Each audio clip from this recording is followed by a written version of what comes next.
झाड़े मुच्छा मुच्छा में तेरी लुक्का देसी जी। देखिए अगर आपको यहाँ से दिख रहा है, यहाँ पे वो खूंटा लगा और इसका इम्पैक्ट इसने झेल लिया। देखिए यहाँ से टेढ़ा हो गया थोड़ा अंदर वाली साइड, क्योंकि मैं उस टाइम विंड ब्लास्ट मैं नहीं फेस कर रहा था, मेरी विंड शील्ड कर रही थी। गुड मॉर्निंग, नमस्कार, सत श्री अकाल आदाब, मैं हूं आपका बाली और आज बात करेंगे कि विंड शील्ड और सम्प गार्ड लगाना वर्थ है जहां सिर्फ एक दिखावा।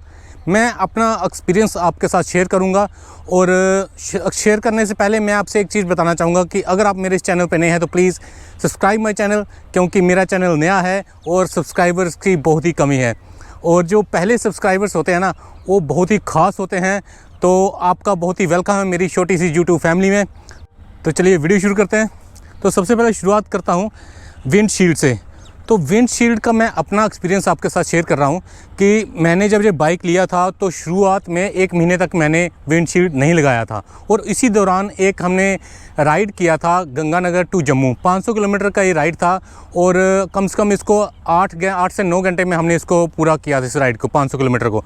और हाईवे के ऊपर 80 से 90 के ऊपर आराम से ये क्रूज़ करती है बाइक। और मैंने ये देखा कि जब 80 और 90 पे हम इसको क्रूज़ करते हैं हाईवे के ऊपर तो विंड ब्लास्ट सीधा हमारी छाती के ऊपर और हेलमेट के ऊपर आता है।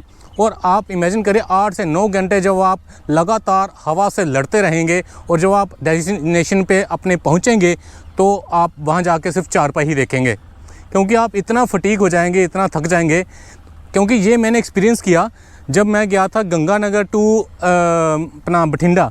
वहाँ संडे राइड थी, वहाँ आना जाना अप डाउन 250 किलोमीटर पड़ता है और उस टाइम मैंने विंडशील्ड लगाई हुई थी और वो राइड मैंने इतनी एंजॉय भी की, कोई थकावट नहीं हुई।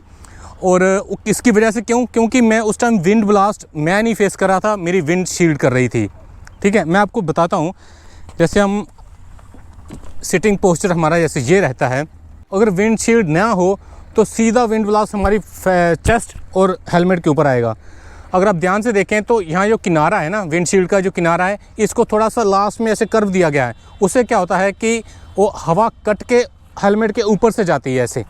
बिल्कुल कार की तरह तो आपको नहीं लगेगा, पर ये लगाने के बाद विंड ब्लास्ट आपको नहीं लगेगा। 80-90 के ऊपर आप राइड कर रहे हैं, आपको विंड ब्लास्ट महसूस नहीं होगा। और एक चीज़ और मैंने यहाँ पर महसूस की, जब मैं बठिंडा से हम आ रहे थे वापस तो रास्ते में बारिश लग गई। तो मेरे जितने भी साथ वाले राइडर थे उन्होंने किसी की बाइक के ऊपर भी विंडशील्ड नहीं लगी थी।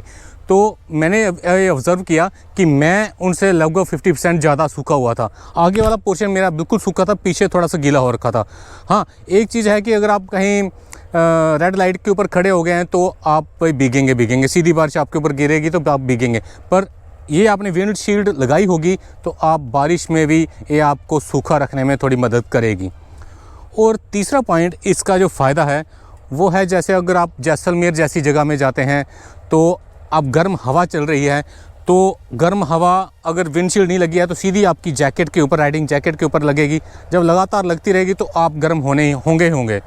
अगर विंडशील्ड होगी तो इधर लगेगी और रिफ्लेक्ट होगी तो आप थोड़े ठंडे रहेंगे। यही चीज़ अगर आप लद्दाख जैसी जगह में जाएँ, ठंडी जगह में जाएंगे तो ये विंडशील्ड आपको थोड़ा गर्म रखने में मदद करेगी। और एक चीज़ बताना चाहूँगा कि ये जो विंडशील्ड है ये इसके एरोडायनेमिक्स बहुत ही बेहतरीन है अगर कंपैरिजन किया जाए ह्यूमन बॉडी से। विंडशील्ड लगाने से आपकी बाइक का परफॉर्मेंस भी बेहतर होगा। तो मेरे लिहाज से विंडशील्ड लगाना वर्थ है। अगर लॉन्ग राइडर हैं आप और थोड़ी बहुत राइड करते हैं तो विंडशील्ड मैं रिकमेंड करता हूँ कि आपको 100% लगानी चाहिए। और अगर आप सिर्फ सिटी में ही कम्यूट करते हैं तो आप बाहर कहीं नहीं जाते तो आप विंडशील्ड ना भी लगाएं तो कोई फ़र्क नहीं पड़ता।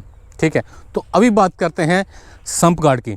तो सम्प गार्ड में मैं अपनी आप बीती बताता हूँ कि एक दिन मैं शाम के टाइम अपने गांव की तरफ जा रहा था तो रास्ते में थोड़ा कच्चा रास्ता था, तो रास्ते में एक खूंटा था लोहे का जिसमें भैंस वगैरह बांधते हैं, तो मेरे को दिखाई नहीं दिया और एकदम से वो गड़ गया और मैं साइड में गिर गया।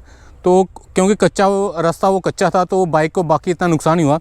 तो मैं जब उठ के देखा तो मैं थोड़ा क्लोज़अप से दिखाता हूँ जो सम्प गार्ड पे लगा हो इतना चोट। देखिए अगर आपको यहाँ से दिख रहा है, यहाँ पे वो खूंटा लगा और इसका इम्पैक्ट इसने झेल लिया। देखिए यहाँ से टेढ़ा हो गया थोड़ा अंदर वाली साइड, ये देखिए यहाँ से ये अंदर वाली साइड टेढ़ा हो गया है।